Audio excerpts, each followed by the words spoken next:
Here we're going to talk about intellectual property management. I'll define what it is, and we'll look at the things that it does. We'll show you what they're doing in that space to improve the ability for corporations to both license their intellectual property and discover who has already discovered intellectual property in the way of patents.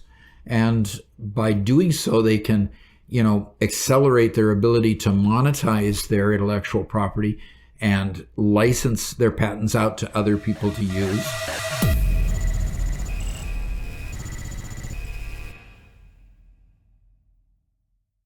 Basically, what is intellectual property? And the best way I can do is to show you what intellectual property is. Here are some patents that were developed in history. H.C. Thrift is my great-great-grandfather, and we found that he had patents to his name, and notice the date is 1919, and he was in the oil industry back when Standard Oil was drilling wells all the way across Oklahoma and Texas and developing all the oil fields down in that area. So one of his patents and his inventions was what they called a pipe pulling device. So this describes everything that his pipe pulling device did.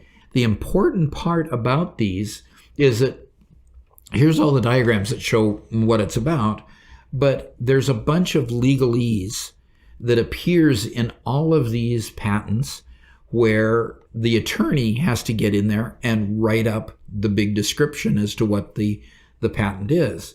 Now, this patent happens to be 5 pages long. It has 3 pages of diagrams. So there's only 2 pages of text in this. So back in 1919, they were pretty brief, okay? And it just goes on for the full 2 pages of text and goes on. Now, the challenge with the IP industry has been, how do they go and know that this patent might be the same as something that they're inventing? So let's go on to another one. If any of you know Koch Engineering from Wichita, Kansas, my great-grandfather's son, my grandfather worked for, and here's his name, Griffin C. Thrift, and Cliff Huggins was his co-inventor on this one. Some of these inventions Griffin has by himself, but some he invented with Huggins, and Huggins had a few of his own as well, all for Koch Engineering, and these are the attorneys for Koch Engineering, okay? So here's the patent. Now, how do I have this information, okay? Information from the patent office is all public data, okay? It's all publicly held information that anybody can get a hold of. There are several repositories.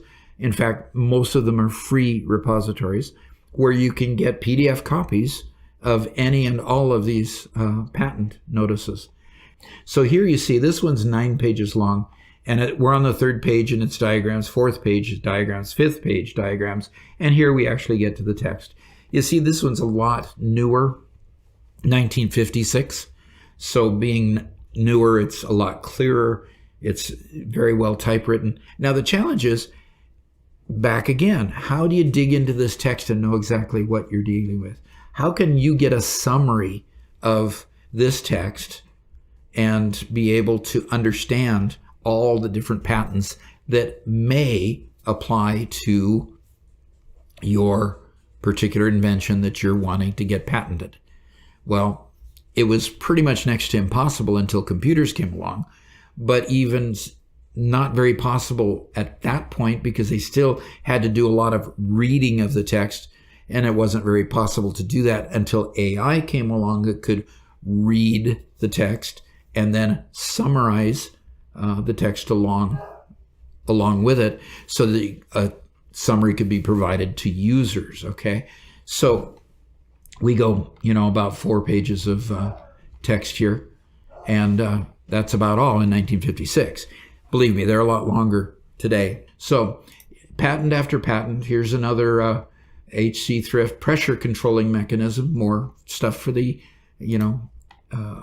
oil industry. And here's a well packer plug. He had a lot of inventions for the oil industry. Eventually, his business was sold to Howard Hughes when Howard Hughes wanted to get into the oil business big.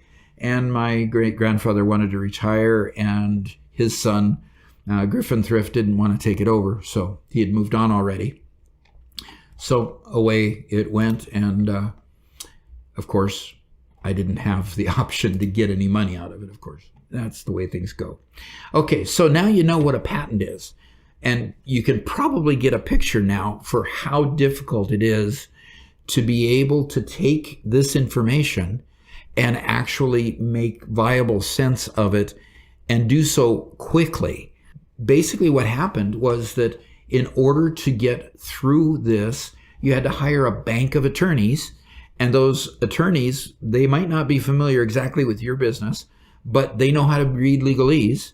And so knowing how to read legalese, they could then see if it pertained to the particular invention that they were briefed on, so they could find IP that was important for you to make sure that you avoided stomping on their patents and so forth.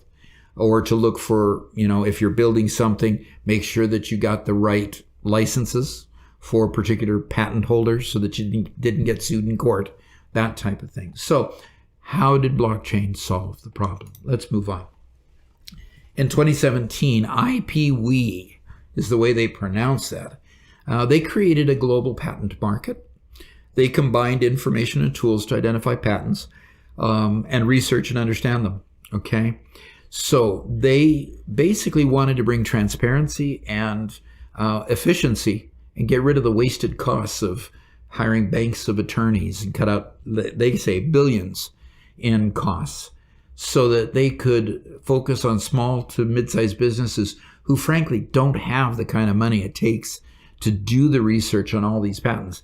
Some small to medium-sized businesses don't even have the ability to file a patent because it takes so much attorney time in order to get it done. Basically, they combined with IBM. Okay, IBM is a major player in developing this system for IPwe, and they used AI capabilities, and they blended what they call natural language processing. In other words, the AI knew how to read, okay? And then they put in there with predictive analytics and machine learning from the IBM Watson AI system from IBM. So they quickly were able to feed it information on these PDF files. I don't know if they made the paper files into PDF first, or they just fed it all PDF files. I don't know how the mechanics work, but they were able to have the AI read all of them and generate summaries of each one. And of course, they probably had a neural network of some sort that analyzed also the drawings so that they could see similar drawings that might apply to your particular invention. Now, what it also did is it provided the ability for companies who didn't realize that they had viable intellectual property to be able to begin monetizing that intellectual property, because they could see that, yeah, they had invented something unique that wasn't patented yet, and they could then get a patent and sell the intellectual property in the way of licensing. So they identified lucrative opportunities then. So AI and blockchain together allowed them to build what they call a global patent registry. What this does is it allows people to generate reports that actually give them enough information to proceed forward with getting a patent or realizing that their invention was unique.